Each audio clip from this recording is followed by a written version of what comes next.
This is VSiN, the Sports Betting Network. This is Money Moves on VSiN, the Sports Betting Network.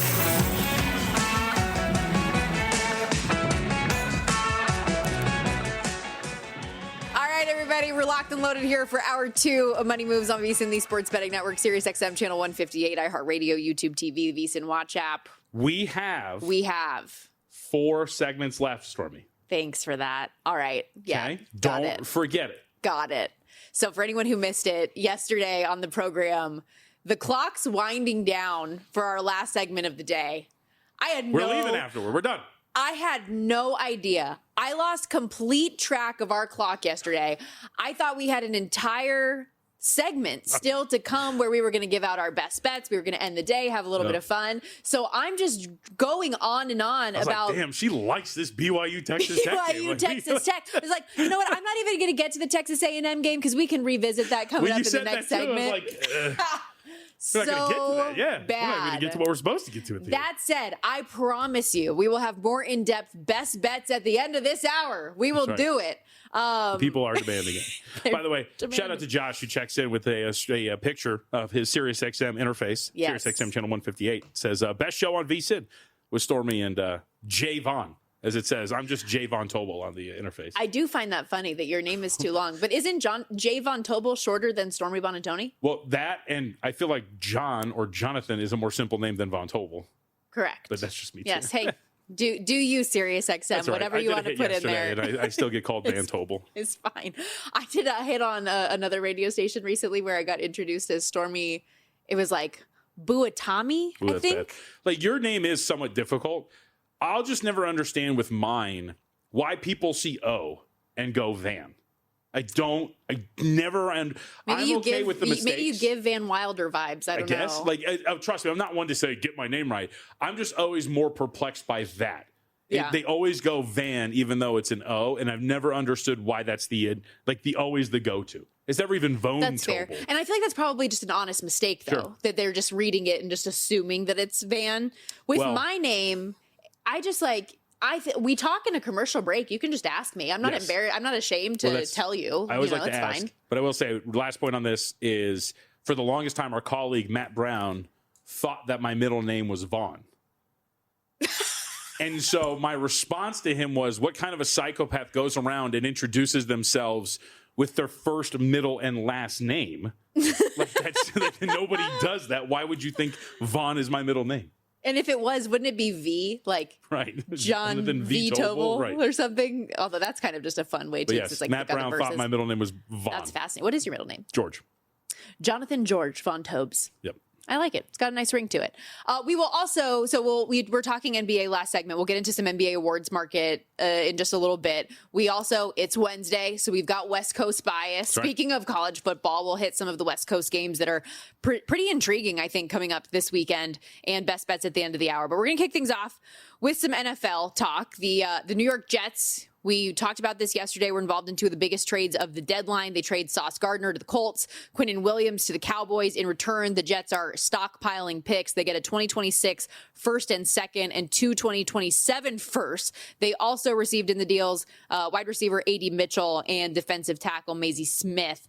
Once pen was put to paper, Jets GM Darren Muji hit the podium to explain the rationale behind the decisions and what it means for the team moving forward. Throughout the year, I have a lot of discussions around the league with different GMs and a lot of discussions with players. And you never know how they're going to materialize, but it was never something, again, like you hear them and you're like, I probably wouldn't do that, but we have our set values.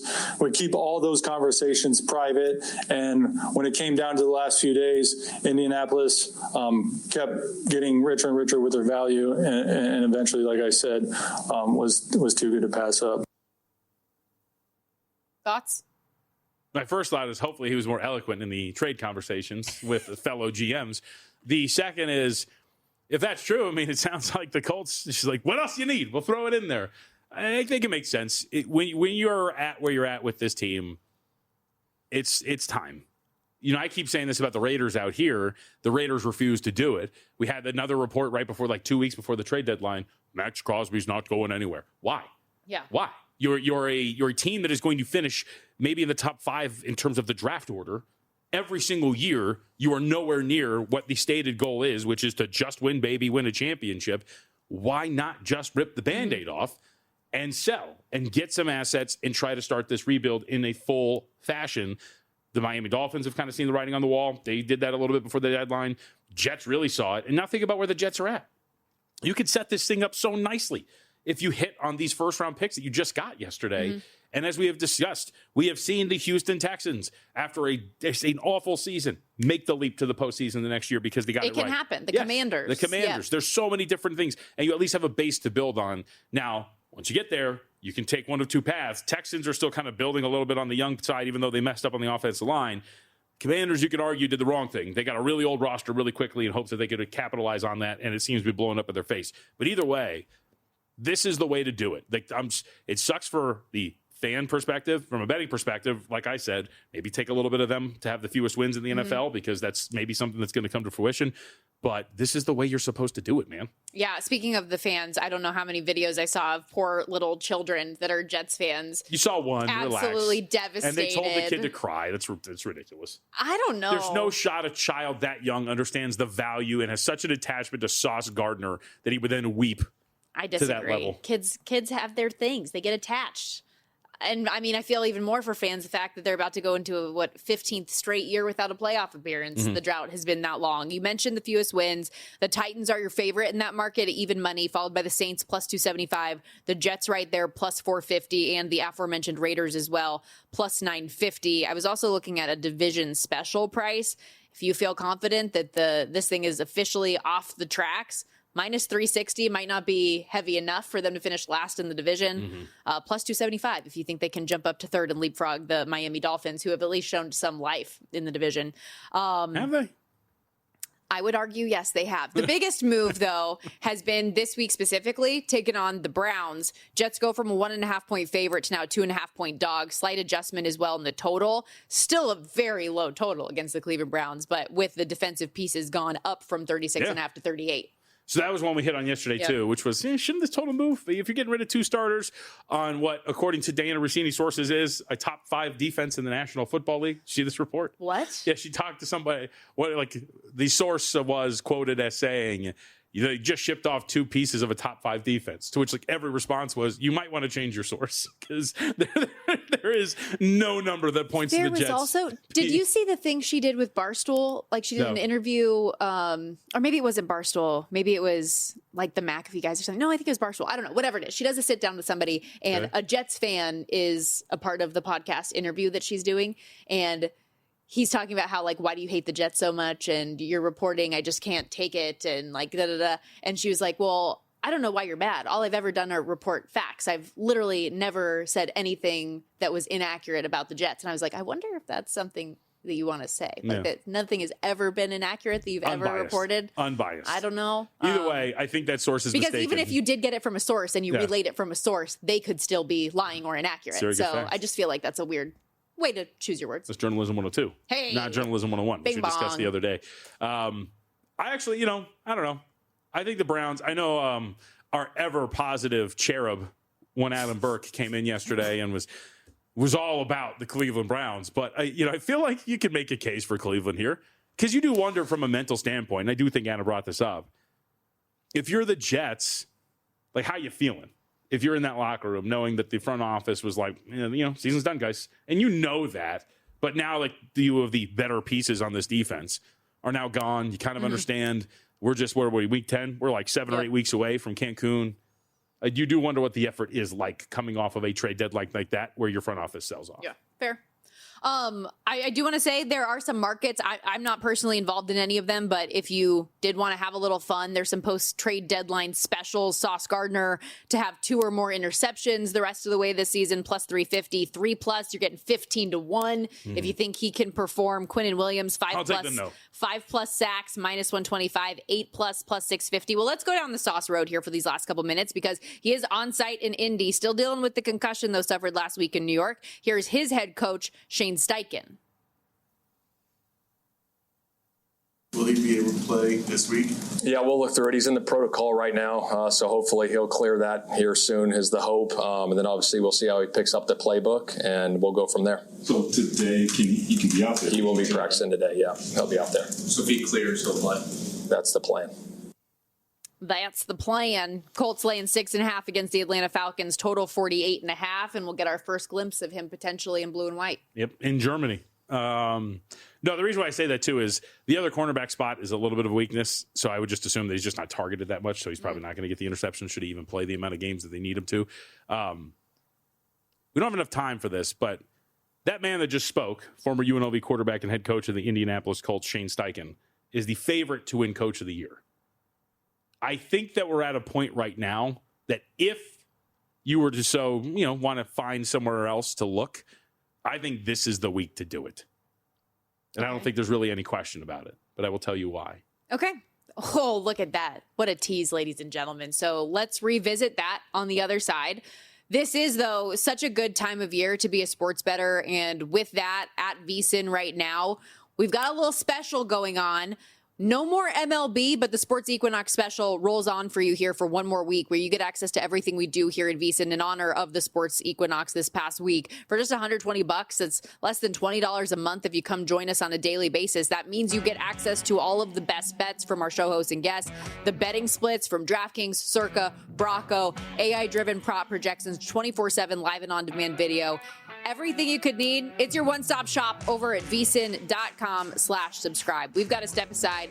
More football talk on the way. We'll have awards market stuff in the NFL and NBA. Best bets at the end of the hour. You won't want to miss it. Stay right here. Money moves.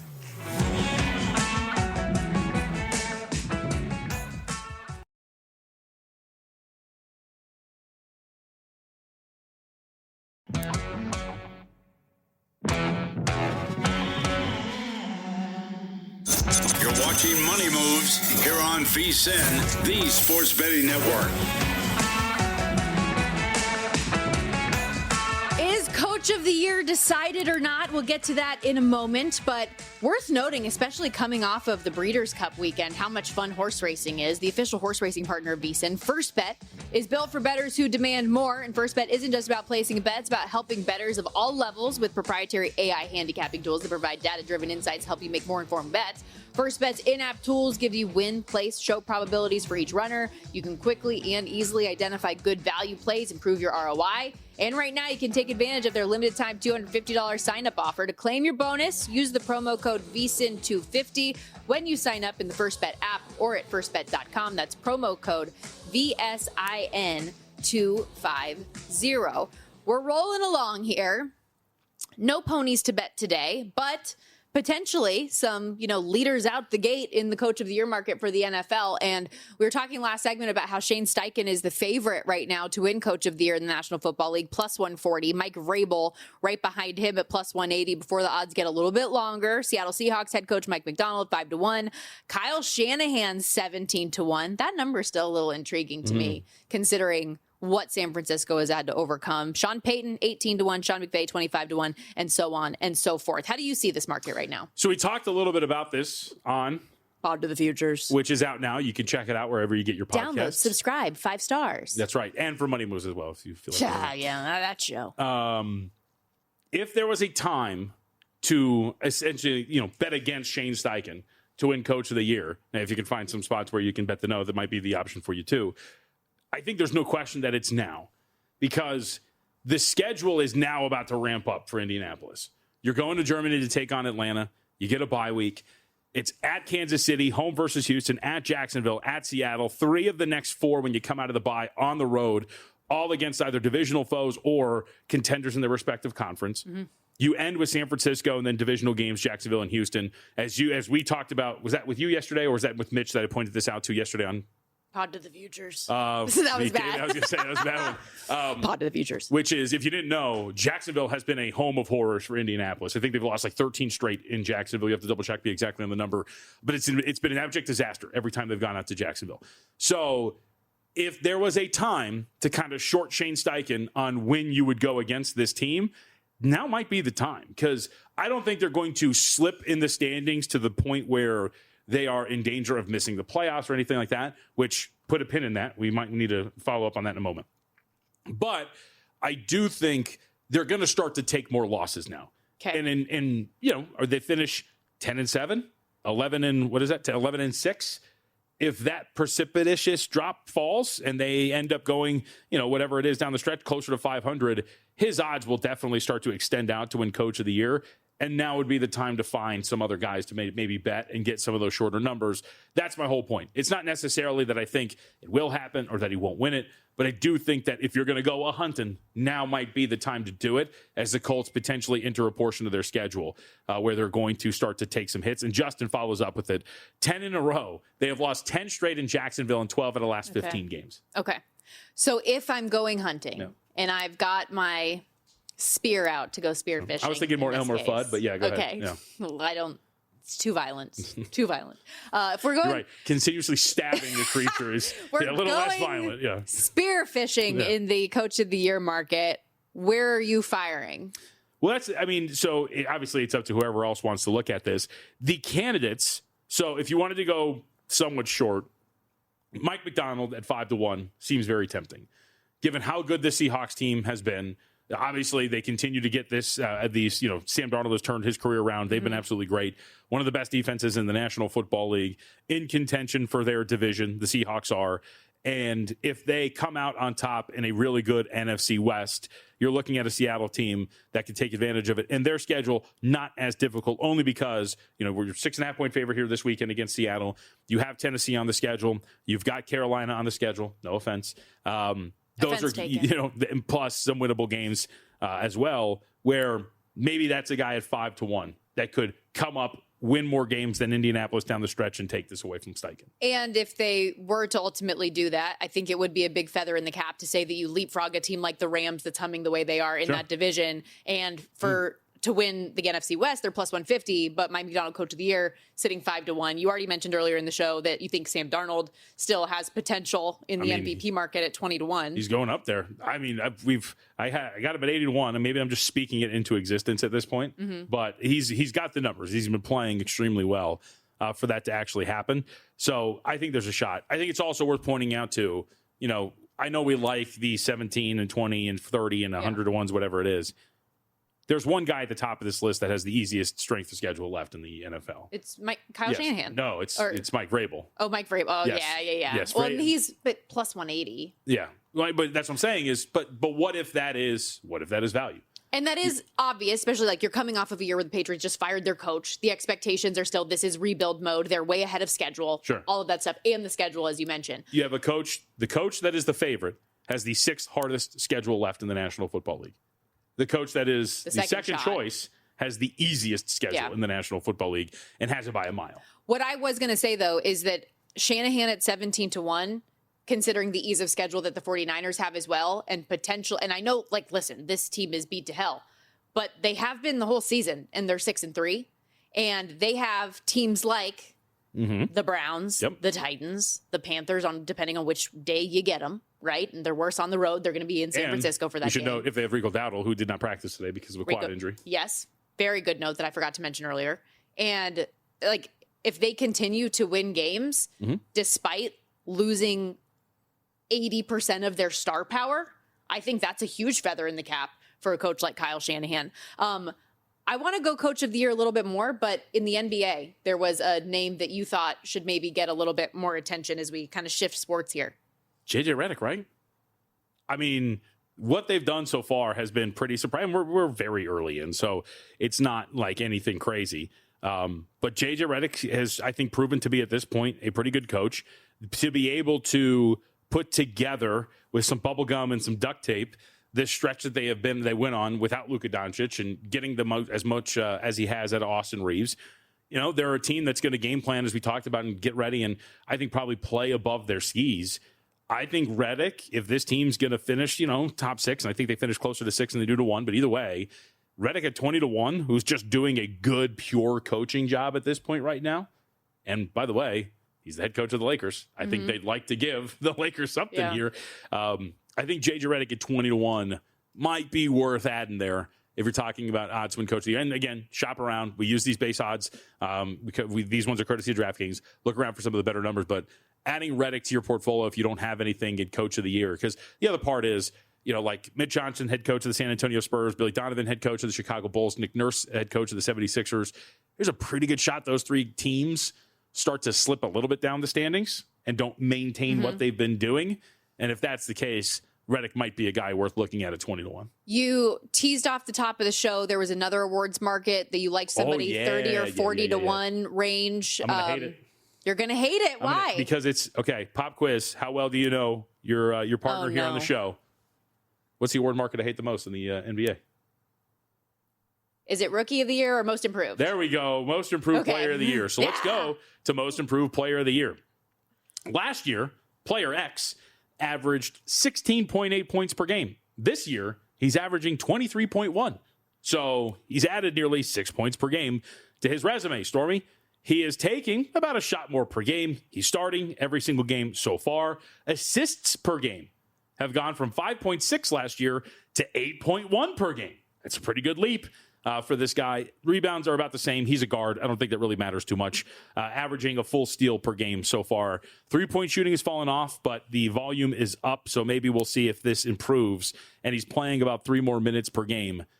Keontae George of the Utah Jazz is off to an incredible start, and he is improving his numbers tremendously. The best part is he's a third-year player, so I don't have to deal with this BS of being a second-year player, and we don't vote for those guys. Third-year guys, in fact, some of the voters kind of gravitate toward because they're in that third-year leap sort of deal. The Jazz have been somewhat surprising. What are they, like 3-4, 3-5, somewhere in that range, 3-4. Just got a big win on the road, by the way, against the Boston Celtics. Keontae George, 23 points, 8.1 assists, 3.7 rebounds. He's 30-1 to win Most Improved. Okay. I added it. You added it. I'm in. All right. Officially, that Jazz record, by the way, not great for the season. Relax. It can happen. It can happen. Just, I mean, that's not the one you tailed, right? No, I tailed the Hornets, which is even more Isn't that great? danger. Isn't it great sweating out win totals on teams like the Hornets and the Jazz? I don't like it at all. Anything else, awards, before we go? No, that was it. I mean, I thought it was worth pointing out that I think I pointed this out to you yesterday at the end of the show. Anybody go look up odds to an MVP. It's incredible that we have 5 guys who are 650 or better to an MVP. And then the next guy, Tyrese Maxey, is like 50-1 to win Most Valuable Player. Maxey might lead the league in scoring too. So I don't know if he's like dead for like MVP, but the market at least clearly believes that we have about a 5-horse race for MVP already. It was funny. We pulled up the odds board in a commercial break and you go, tell me what's off about this awards market. It's like there's 5 players and then the odds fall off a cliff. Okay, we've got to step aside here. When we come back, time for West Coast Bias. One game that I know is intriguing to me on Friday night, and a handful of games that might be off your radar, East Coasters. But we've got you covered here next.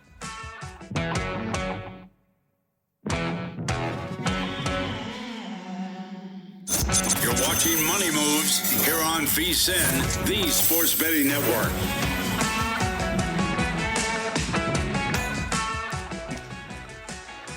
Come on. I'm fired up, dude. I'm ready to go. I love it. Back here on Money Moves, Stormy Buonantony, Jonathan Von Tobel with you. Another hour.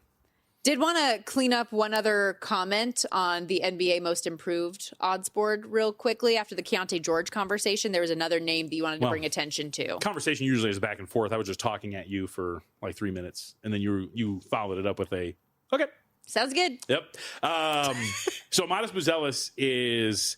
Don't act like you haven't done that for me in a hockey conversation in the past. I like to add nuggets. I like to look up statistics and add context. I didn't know who you were going to talk about today. That's the problem. Like, we have a rundown for a reason. You literally put in another name in the rundown. It was a big surprise. What did it surprise you? No, but Modest Buzelis does. It does matter in the context of this, and I got excited about Keontae George. That's a name, by the way. He wasn't just speaking another language for Modest a moment. Buzelis? Yeah. That's very insulting to the Bulls' young star, who has been playing extremely well. Buzelis is the second choice on the board to win Most Improved over at DraftKings, maybe in some other spots as well.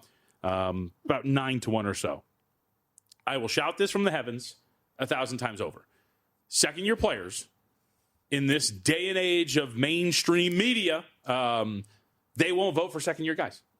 We've had vocal media members, the biggest ones of which, like a Tim Bontemps, Brian Windhorst, and others, who have these votes, who have said out loud that they will not vote for second-year guys because the expectation is that they are going to improve. But what if it's a drastic improvement? And like we were talking in the commercial break, if you go from being like a rookie that's not any good at all to an all-star, does that not warrant being the most improved player in the league compared to somebody who has had a couple years under their belt and is very obviously a star? All questions I've asked. And yet here we are, having not seen a second-year player win most improved since 2007.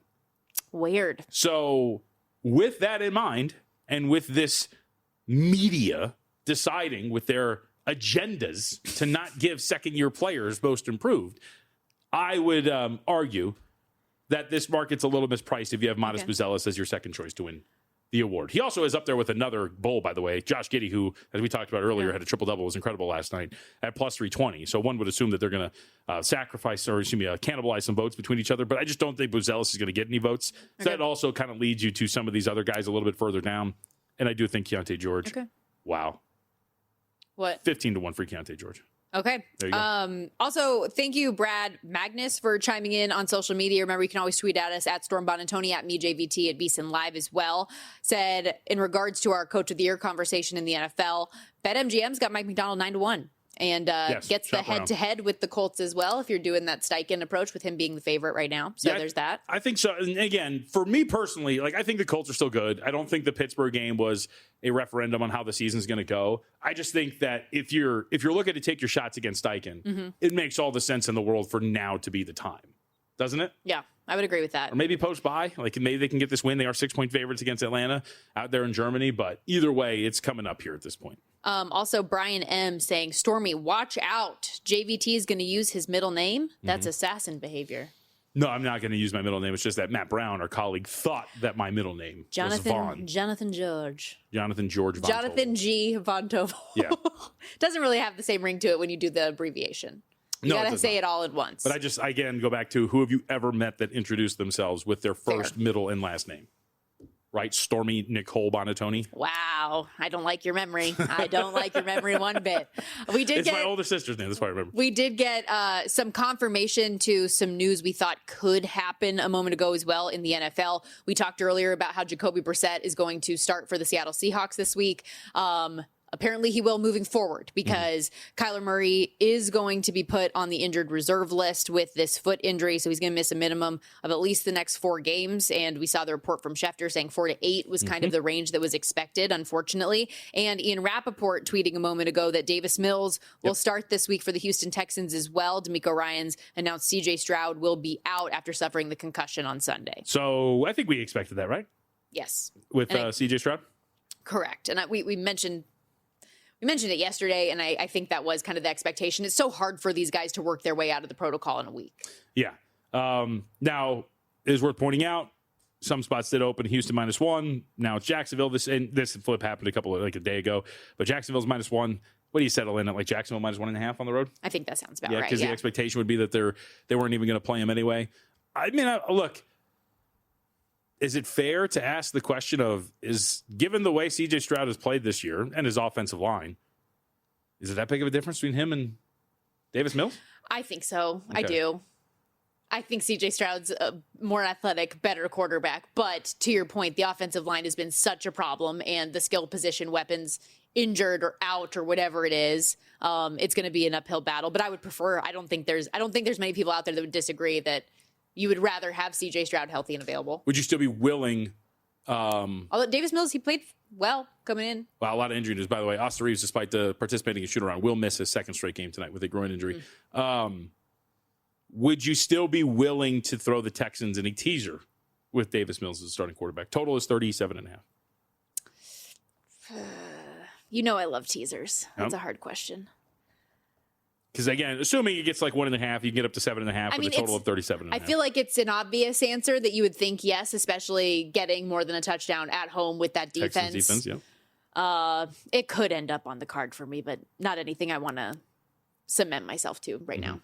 That said, a couple things I do want to get your opinion on moving forward, because we got to give the people what they want. West Coast bias, and we might have to carry over some of this conversation a little bit to our final block of the show, headliner. Because we do still have one more block after this. I don't know if you heard. Not two. Who won? So what's the headliner for you? You know what the headliner is. It's the headliner for both of us. San Diego State at Hawaii? It's got to be. This is such an interesting game. Which I want to say, we do have a few as you look at this West Coast bias graphic. We've got USC Northwestern with the 19th-ranked team in the country. Yep. We've got Louisville hosting Cal, who's been plucky even on the road. Should have covered last week. Don't want to talk about it. We've got Oregon at Iowa, which is ranked on ranked. But SDSU at Hawaii is the game. Good thing you skipped over UNLV at Colorado State. That one doesn't have as much buzz anymore. After the Rebels lost in a shootout to New Mexico last weekend. Yes, San Diego State laying the full touchdown on the road against Hawaii. Taking on Mike Alejado. I'll let you set the table. We talked about this a little bit with Adam Burke yesterday. But in terms of San Diego State's defense, yes, the issue is that they look really good, but you need to take into account the opponents as well. They haven't played anybody. Say it strong. They haven't played anybody. Every offense they faced sucks. The last 5 opponents that they have played, NIU, CSU, Nevada, Fresno State, and Wyoming, all 5 of them rank 102nd or worse in passing offense. So naturally, yes, that's going to make your defense look better. And now you're taking on a Hawaii offense in Hawaii, a place that, like the Hawaii Rainbow Warriors, play better at home than anyone plays at home against the spread over the last 4 or 5 years. And a passing offense with Mike Alejado, who you mentioned, that's very good. So I am not betting this game. I'm obviously rooting for the Aztecs. I am rooting for them to win the Mountain West, to have an opportunity at the CFP. But I would not blame you or anyone for taking what is now a full touchdown on the, like, what? I mean, and this is this is an Aztecs team too that, like, they were a field goal favorite when this opened. This has been a full 4 full points. Yeah, I think that this is pretty strong. We should also point out, I've mentioned this a couple of times when it came to Hawaii in the season leading up, which was the big goal was to get to a bowl. They are bowl eligible now. But given what has happened around them in the Mountain West, they still have an outside shot of making it to a Mountain West championship game. Maddox Madsen is going to be out a while, Boise State quarterback. So there is a chance that Boise takes another loss, slips out of the top of the standings in the Mountain West.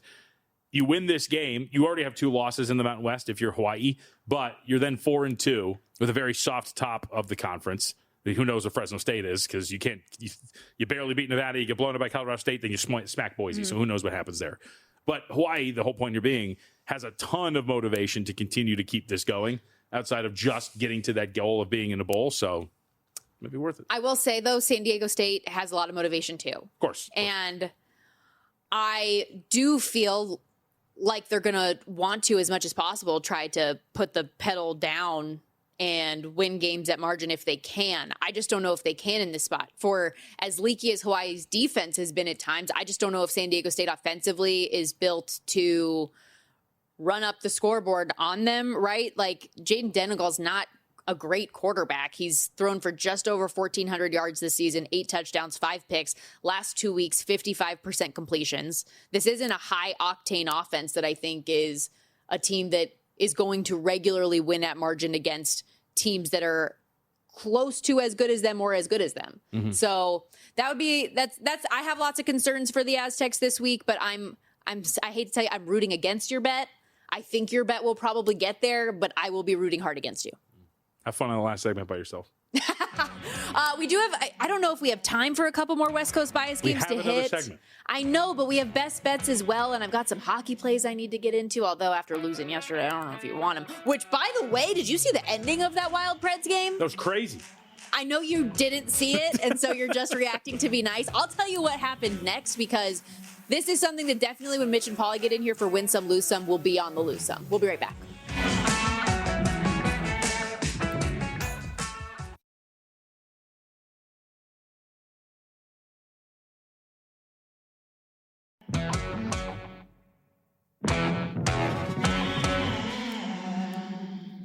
You're watching Money Moves here on VSiN, the Sports Betting Network.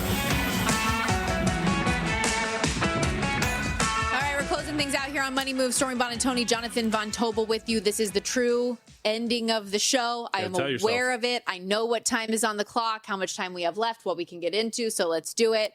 Before we dive into the best bets today and some final thoughts on these West Coast bias games, let's recap what happened last night. Not a great day for Money Moves yesterday. And my play in the NHL in particular, Wild Preds, I had over 6. And so I lose that bet when we're going to overtime 2-2. But instead of turning the game off like I almost always would when I know my bet's a loser, I kept it on because I was curious to see something was calling to if the $2 favorite is going to win or lose at this point. I'm like, all right, what's going to happen? The ending of this game was freaking insane. And you know, because I forced you to watch the highlight in the commercial break a moment ago, the Predators goalie knocks the net off of its spot. Marcus Johansson scores on what the officials deem to be a continuation of play, which is just flat out wrong because the initial pass from Kirill Kaprizov, it bounces off Johansson's stick into the back side of the net that is only there because the goal had been knocked off of its spot. He rebounds and hits it in over the goal line, and the officials call it a goal. That is an overtime game-winning goal without the freaking net on the posts. It's insane. And as I pointed out astutely, don't they play in the same division? Yes.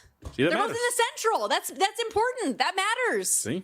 I added to the conversation. I feel for you. You did not have to be a lip reader to know what Andrew Barnett was saying on the bench when they cut to him immediately following the officials' ruling. But He's saying, I disagree. I feel terrible for you if you were one of the handful of people that was buying in on the Preds money line yesterday. So, anyways, I lost the total on that one. Yeah. I don't know what I was going to add. How'd your day go? Not well either. Michigan. That's Michigan. So last night took an L. Tonight we bounced back. That's basically, right. Is what you're Orlando saying. Magic got smoked. They had a little bit of a comeback, cut it to a 4-point game, and then let go of the rope. Desmond Bain threw a ball at somebody. They were completely melting down. And then how about this? The Louisiana Tech-Nevada game actually didn't almost get there, 77-55 or 77-50, somewhere in that range, because Louisiana Tech decided to have 10 points in the first 14 minutes of the first half. So the second half went a little bit more as I expected. Either way, as you mentioned, we move on here. So we'll talk college football first. We hit this a little bit in our West Coast bias. Give me Hawaii +7 this weekend against San Diego State at home. Just take the full touchdown with the Rainbow Warriors. I understand how good San Diego State has been, especially from a cover standpoint. They've been very solid throughout the year. But I do think the Rainbow Warriors deserve a little bit more here at home in terms of respect. I'm going to get a key number at home against San Diego State, so be it. Let's do it. Hawaii +7. In the NBA, a few plays here. Cavaliers, team total over 121.5. Now, I'm playing the injury game a little bit here. Market is somewhat expecting this as well. We'll see if it's actually the case. Got a little burned by some injury news. We'll tell you in a moment. But this should be the game in which the Cavs are the most healthy. Sam Merrill has missed some time. Jared Allen has a broken finger, non-displaced broken finger. But Darius Garland, we know, is coming back. Kenny Atkinson told the media 2 days ago, because the Cavs are coming off of 2 days of rest, that he sat both Merrill and Allen knowing that this little break was coming up to give them some extra time. That tells me they're leaning toward bringing them back here in this spot. They desperately need Merrill, and it's a bad situation, obviously, for the Philadelphia 76ers, who already aren't really a great defensive team. Second leg of a back-to-back after an intense game against the Chicago Bulls last night. Think you can get this done, score some points, get over that total of 121.5. Think some spots are up to 123.5. Also on the list for today, this is one I will also regret. Total is 242.5. What could go wrong? We will go under 242.5 in Heat and Nuggets. Again, this new look offense. I showed you the video. We didn't really follow up on the air. I showed you the video of this new Heat offense. It was very cool. Yep. And the setup that Amazon has been doing, it's been great. But we'll go under 242.5. Just feel like it's a little high. You know, the closing total for the Heat's first game was 216. And now we're up to 242.5. And then last but not least, this is the bad injury news for us so far. Despite participating in shoot-around, Austin Reeves will not be available, so we are going to lay 2.5 for the game. That is 1.5. And am I going to do it? Give me till the end of the segment. Are you going to go with the Grizz? No, I might have one more to add here. I'll just let you know. I'm laughing, and I apologize for laughing while you're breaking down such wonderful wagers that you have today. Sure Kelly Bidlin tweeted at us, why does Nicole, joking on my middle name, that you hit me with my whole government name, that's a lot, said, why does Nicole hate Keontae George so much? And Brian M. chimes in, because she now knows he shares a name with JVT. Well done, Brian. Well done. I have a couple plays on the ice today, starting with the Blues and Caps under 6. Both teams ice cold the last week and a half. Washington lost 4 in a row. St. Louis beat Edmonton on Monday, but lost 7 straight before that. And if you look at some of St. Louis's scores recently, you're probably thinking I'm insane to take an under. They were letting in 5, 6, 7 goals a night for a stretch. They're letting in the second most goals in the league on a per game basis. But Washington just isn't scoring like that right now. Scored 1 or no goals in 3 of their last 4. They're bottom 5 in the league in goals for per game. St. Louis, bottom 12. I know they got Robert Thomas back this week, and he's their best player, so I don't want to undersell that. But Washington's only given up 28 total goals this season. That's 2.3 per game, fewest in the league. Logan Thompson back in net. He's been awesome. He's rested. Best goals against and best save percentage in the NHL, giving up 2 or fewer goals in all 8 starts this season, including just 1 in 4 of his last 5. So we're rolling with the under 6 in Blues Caps. And then the Blue Jackets and Flames, I'm taking Columbus on the money line. Found an even money price out there.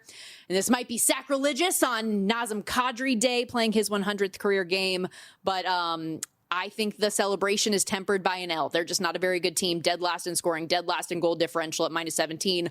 Won just 3 games this season. Did beat the Flyers 2-1 the other day, but it was hardly like a mind-changing game based on how I view them right now. Columbus, meanwhile, won 6 of their last 8. Should have beat the Islanders on Sunday. Yeah. Second half of a back-to-back. They were up 2-1 with 2 minutes to play. Lose that game. Should be plenty rested, though. For those of you who do want to fade me, though, this is a good stat for you. The Saddle Dome has been a hard place for them to play historically. 1, 3, and 2 their last 6 visits to Calgary. But I think that they're in bounce-back mode after the Islanders lost, and they're just the better team in almost everything across the board. This is an offense that ranks 13 in goals per game. They have outscored their opponents 30-20, 5-on-5, which is the best mark in the NHL, averaging 32 shots on goal per game as well. 3rd in the National Hockey League in that area. And I like their alternating goalie tandem. So a lot to like, I think, about the Blue Jackets, who are the better team, even though they're on the road. We'll see if we can make something happen here. Do you want to fire on another bet, or can we talk some more college football here for the last couple minutes? I'm heavily debating 2 of them. Just say it. Even if it's not official, just say it. The 2 I'm debating are the Grizzlies plus that 8.5 at home against the Houston Rockets. And I'll add this one. Shared a quick text with Doug Kazarian, and this one was already on my radar too. So hopefully our friendship knows no bounds. Pelicans team total under 108.5 tonight against the Dallas Mavericks. Why? I thought we wanted to talk football. Yeah, Pelicans. But I mean, now, like, we Pelicans might as well get your rationale. Second leg of a back-to-back. It's been tough for them. And the Mavericks, well, I think their offense does have a lot of challenges, including, of course, not really having anybody to dribble the basketball. I don't know if you know this, but it's very important in the game of hoops. Their defense is very solid, and even with the issues up front, with no Zion, this Pelicans team, I think, is really struggling for some sort of shot creation, some sort of offense. This is a big, rangy Dallas defense. And I think Dallas can kind of extract some demons, if you will, here in a spot against a Pelicans team in a tough spot. Second leg of a back-to-back. I believe it's their 3rd game of 4 nights as well. So I think that they can romp. I was toying with -8.5, but better way to play it might just be the Pelicans under their team total tonight. So under 108.5. So I can't bet this game because I'm going to be on the call for it coming up on Saturday. What did you make of the 20.5 point spread with Cal at Louisville? And we can discuss this game more tomorrow and a few other of those college football games that I think are interesting. But 20.5, especially considering Isaac Brown for Louisville, their star running back's not going to be in the game. Tim would be better at this because he's good with these spots. This seems like a tough scheduling spot for Cal. To lose the way you do in a game like that against Virginia, then to have to make the long trek, I think it's the second time in 3 weeks, whatever it is, back to the East Coast to take on Louisville. And then, I don't know, my geography. That is very east, is it not? So to make this long trip back to take on Louisville. Louisville's not a team, I think, that works in their credit, that needs these style points. They just win the ACC and they're in. But I just think situationally, it's a tough spot to be in if you're Cal. I get it, and I know they should have lost to North Carolina. They could very easily be on a 4-game losing streak right now, but they could very easily have won the last 2 games as well and been on a 3-game win streak. They go to double overtime at Virginia Tech, where a game I thought should have won at the end. And then against Virginia, they get the ball back and they just pick 6, 2 huge pass plays that they could have connected on that missed because wide receiver drops. Yeah. And then obviously JKS throws the pick 6 at the end that not only costs you the cover, should not have been. Go down. Everybody's telling you to go down. Real quick, I know we have to get out of here. don't you think they're maybe putting all their eggs in the basket of getting to bowl eligibility and beating Stanford in, what do they call it? The big game. The big game. But the big game. But don't you think there's something to getting up for the big ranked opponent on the road too? But don't you? I don't know. Yeah, probably. I don't know. I think you're also hoping for a good game. Listen, everybody doubted Boston College last week too. Even me. You were trying to eat so Noster maybe I'm trying to figure it out here. Get B-roll for a boring game. I don't want to talk about it. That's a wrap for us today. We'll be back tomorrow. We'll hit that game and more a lot coming up tomorrow. But coming up next, Follow the Money with Mitch and Paul.